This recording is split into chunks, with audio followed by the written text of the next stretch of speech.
Eu sou o William e vou apresentar agora o exercício 1.12 do livro Seborg.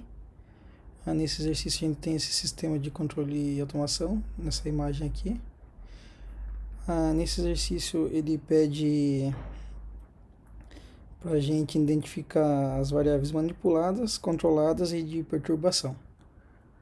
Então as variáveis manipuladas eu tenho que a vazão de vapor, aqui no caso, é a pressão, né? É a pressão de vapor.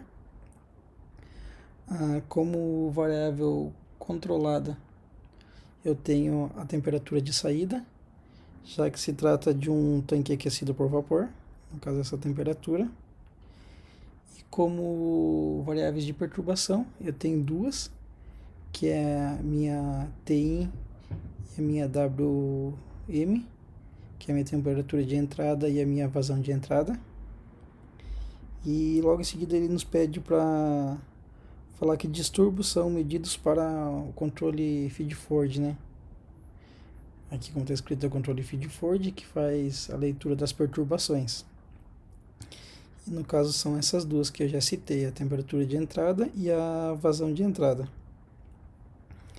Ele também nos pergunta como o sistema de controle reagiria a um aumento da temperatura de alimentação para manter a temperatura do tanque em seu ponto de ajuste, né? Então, como esse sistema descrito aqui por nós é um sistema feed-forward, ele vai atuar nas perturbações, né? Como eu já disse. Assim, com o aumento da temperatura, o sensor de feed-forward que está aqui em cima, ele vai ler a informação e imediatamente vai passar a informação para ser comparada com a de set point, né?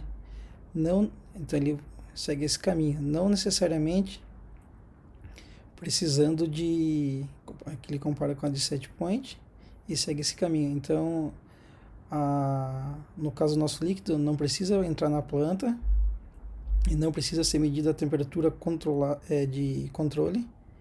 Então ele pula esse processo e já mede direto com a temperatura de set point aqui e já passa para fazer o ajuste do sistema, né?